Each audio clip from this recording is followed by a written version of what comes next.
The Consulting Success podcast is powered by the Clarity Coaching Program. If you'd like to work directly with the Consulting Success team and receive personal coaching and support to optimize and grow your consulting business, marketing, and revenue, visit consultingsuccess.com to find out more and apply. Welcome to the Consulting Success Podcast. I'm your host, Michael Zipursky. In this podcast, we'll dive deep into the world of elite consultants, where you'll learn the strategies, tactics, and mindset to grow a highly profitable and successful consulting business. I wanted to bring this up here today, and that is, it's really based on a question I received recently, which is, when do you shift your focus around your ideal client or around your offerings? And it's a little bit counterintuitive, but it's not when you are not getting results, right? So if you are working to get in front of your ideal clients and you're not getting great results, it doesn't mean, it's not a sign for you to abandon ship, because most often what you want to do is you want to ensure that you're looking at who's your ideal client and what is the message, right? If you've committed and you've decided, yeah, this is the ideal client I really want to focus on, but you're not getting great results, don't just go, oh, this is not the right ideal client for me. I need to jump ship and try someone different.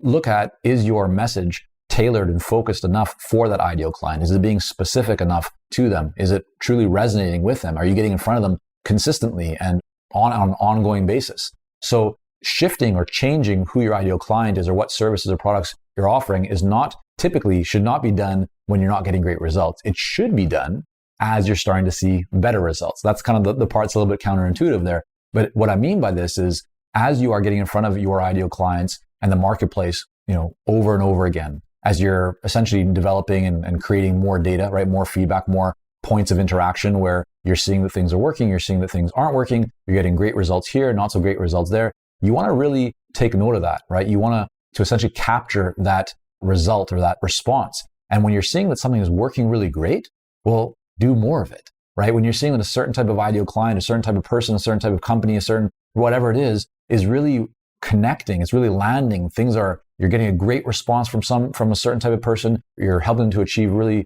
fantastic results. Things are going well. You're thinking to yourself, yeah, I want to do more of this. Well, that's an indication. That's a sign that you should be focusing more on that type of ideal client. Or it's saying to you, well, maybe you started off and you had 3 different types of ideal clients that you were targeting and going after because you couldn't decide and you weren't sure. Well, that's okay. But as you go through that process, you're going to start to see that maybe one of those 3 is performing. It's getting, they're responding to your emails or your outreach faster, or you're getting contacted by a lot more of those types of companies. Or when you work with that type of organization, you're again seeing better results with them. That's a sign that you should be focusing more on that type of ideal client. Why? Because the results are there, right? Things are working out. There's a reason. And so instead of trying to kind of fight the tide and go, yeah, there's these 2 other groups that I've been focusing on and not getting great results. Like, what do I need to do to get better results there? If you've identified something that is working better for you, why not lean in? Why not focus more on that? And as a result, you'll start seeing better and better results in total, right? It'll be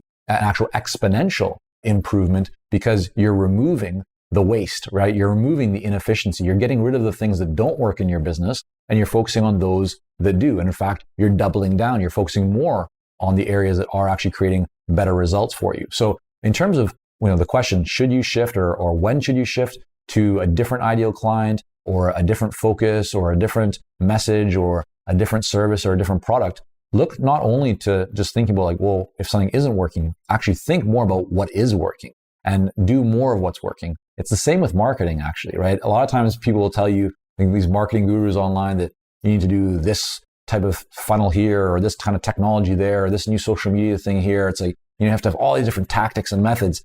Well, no, you don't, right? You need to get clear on what is working well for you. Where are you seeing great results? And then lean into that. Do more of what's working for you and you'll see even a greater result. And only once you've kind of mastered that or really moved it as far as you can, then you should be thinking about, other areas. But don't jump around. Don't go, oh, this is working well for me. Maybe I should try and do something else, right? Don't fight the tide. Get clear on what's working, do more of it. And that's when you want to shift your ideal client focus to focus on what's actually working best for you.